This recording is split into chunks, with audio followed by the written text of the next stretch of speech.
Sou altruísta ao meu modo. Livro do Desassossego, por Fernando Pessoa. Dê um like se você gosta deste canal, comente, compartilhe e se inscreva. Se quiser contribuir, veja como na descrição do vídeo. Obrigada!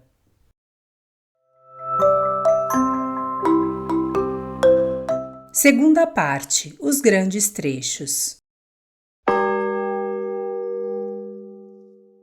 Conselho às mal-casadas. As mal-casadas são todas as mulheres casadas e algumas solteiras. Livrai-vos, sobretudo, de cultivar os sentimentos humanitários. O humanitarismo é uma grosseria. Escrevo a frio, raciocinadamente, pensando no vosso bem-estar, pobres mal-casadas. A arte toda a libertação, está em submeter o espírito o menos possível, deixando ao corpo que se submeta à vontade. Ser imortal não vale a pena, porque diminui aos olhos dos outros a vossa personalidade, ou a banaliza. Ser imoral dentro de si, cercada no máximo respeito alheio. Ser esposa e mãe corporeamente, virginal e dedicada, e ter, porém, contatos carnais inexplicáveis com todos os homens da vizinhança, desde os merceeiros. Eis o que maior sabor tem a quem realmente quer gozar e alargar a sua individualidade, sem descer ao método da criada de servir, que por ser também delas é baixo, nem cair na honestidade rigorosa da mulher profundamente estúpida, que é de certo filha do interesse. Segundo a vossa superioridade, almas femininas que me ledes, sabeis compreender o que escrevo. Todo o prazer é do cérebro, todos os crimes que se dão é só em sonhos que se cometem. Lembro-me de um crime belo, real. Não o houve nunca. São belos os que nós não conhecemos. Borgia cometeu belos crimes? Acreditai-me que não cometeu. Quem os cometeu belíssimos, profusos, frutuosos, foi o nosso sonho de Borgia, foi a ideia de Borgia que há em nós. Tenho a certeza que o César Borgia que existiu era um banal e um estúpido. Tinha de o ser porque existir é sempre estúpido e banal. Dou-vos estes conselhos desinteressadamente, aplicando o meu método a um caso que me não interessa. Pessoalmente, os meus sonhos são de império e glória. Não são sensuais de modo algum. Mas quero ser-vos útil, ainda que mais não seja, só para me arreliar, porque detesto o útil. Sou altruísta ao meu modo. Proponho-me ensinar-lhes como trair o seu marido em imaginação. Acreditem-me, só as criaturas ordinárias traem o marido realmente. O pudor é uma condição sine qua non de prazer sexual. O entregar-se a mais de um homem mata o pudor. Concedo que a inferioridade feminina precisa de macho. Acho que, ao menos, se deve limitar a um macho só dele, se disso precisar, centro de um círculo, de raio crescente, de machos imaginados. A melhor ocasião para fazer isso é nos dias que antecedem os da menstruação. Assim, imaginam o seu marido mais branco de corpo. Se imaginam bem, senti-lo-ão mais branco sobre si. Retenha todo gesto de sensualidade excessiva. Beijem o marido que lhes estiver em cima do corpo e mudem com a imaginação um homem num olhar. Lembrem quem lhe estiver em cima da alma. A essência do prazer é o desdobramento. Abram a porta da janela ao felino em vós. Como trancasse o marido. Importa que o marido às vezes se zangue. O essencial é começar a sentir atração pelas coisas que repugnam, não perdendo a disciplina exterior. A maior indisciplina interior, junta à máxima disciplina exterior, compõe a perfeita sensualidade. Cada gesto que realiza em sonho ou um desejo, e realiza-o realmente. A substituição não é tão difícil como julgam. Chamo substituição a prática que consiste em imaginar-se a gozar com um homem A quando se está copulando com um homem B. Minhas queridas discípulas, desejo-lhes, com um fiel cumprimento dos meus conselhos, inúmeras e desdobradas volúpias com o, não nos atos do, animal macho a que a igreja ou o Estado as tiver atado pelo ventre e pelo apelido. É fincando os pés no solo que a ave desprende o voo. Que esta imagem, minhas filhas, vos seja a perpétua lembrança do único mandamento espiritual. Ser uma cocote cheia de todos os modos de vícios, sem trair o marido, nem sequer com um olhar. A volúpia disto, se souberdes consegui-lo. Ser cocote para dentro, trair o marido para dentro, está-lo traindo nos abraços que lhe dais, não ser para ele o sentido do beijo que lhe dais. Ó mulheres superiores, ó minhas misteriosas cerebrais, a volúpia é isso. Por que não aconselho eu isto aos homens também? Porque o homem é outra espécie de ente. Se é inferior, recomendo-lhe que use de quantas mulheres puder. Faça isso e sirva-se do meu desprezo quando... E o homem superior não tem necessidade de nenhuma mulher. Não precisa de posse sexual para sua volúpia. Ora, a mulher mesmo superior não aceita isto. A mulher é essencialmente sexual.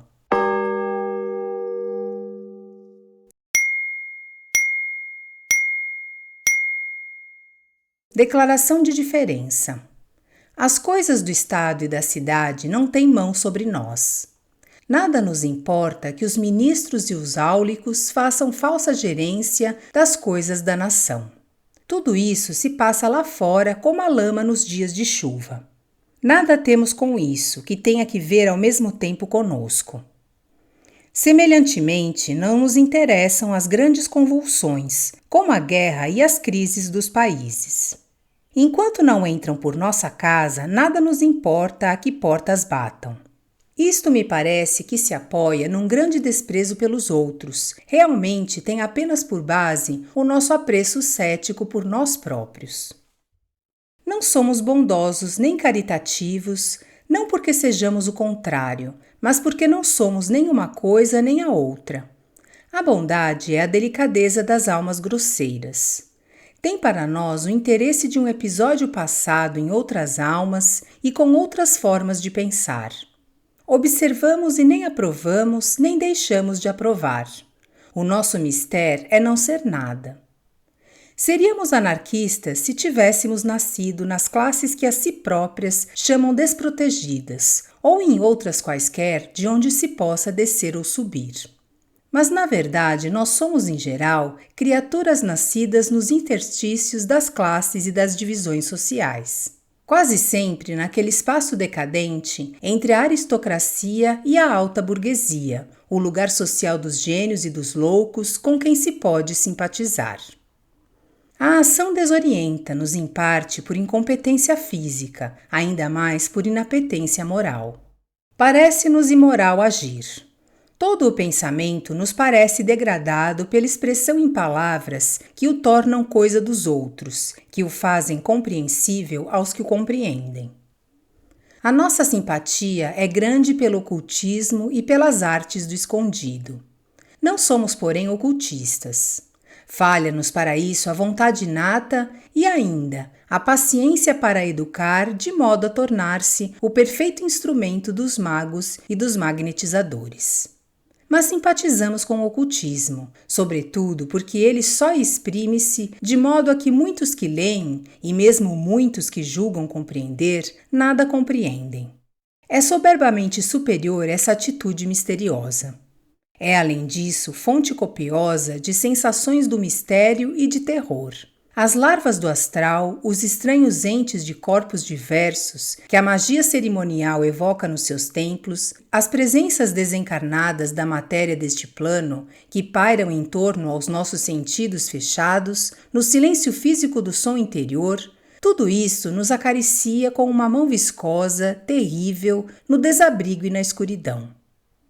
Mas não simpatizamos com os ocultistas na parte em que eles são apóstolos e amadores da humanidade. Isso os despe do seu mistério. A única razão para um ocultista funcionar no astral é sob a condição de o fazer por estética superior e não para o sinistro fim de fazer bem a qualquer pessoa. Quase sem o sabermos, morde-nos uma simpatia ancestral pela magia negra, pelas formas proibidas da ciência transcendente, pelos senhores do poder que se vendem à condenação e à reencarnação degradada.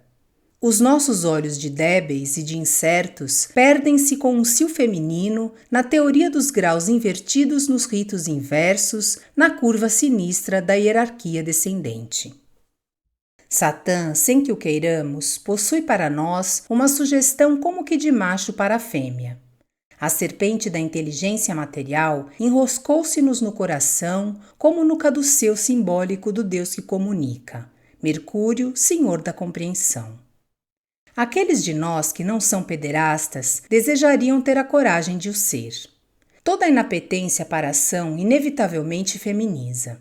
Falhamos a nossa verdadeira profissão de donas de casa e de castelãs sem que fazer por um transio de sexo na encarnação presente.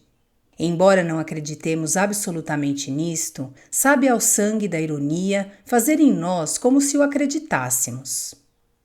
Tudo isto não é por maldade, mas por debilidade apenas. Adoramos a sós o mal, não por ele ser o mal, mas porque ele é mais intenso e forte que o bem, e tudo quanto é intenso e forte atrai os nervos que deviam ser de mulher. Pecca fortier não pode ser conosco, que não temos força, nem sequer a da inteligência que é que temos. Pense em pecar fortemente. É o mais que para nós pode valer essa indicação aguda. Mas nem mesmo isso às vezes nos é possível. A própria vida interior tem uma realidade que às vezes nos dói por ser uma realidade qualquer. Haver leis para a associação de ideias, como para todas as operações do espírito, insulta a nossa indisciplina nativa. Desejo que tenham gostado. Obrigada e até a próxima!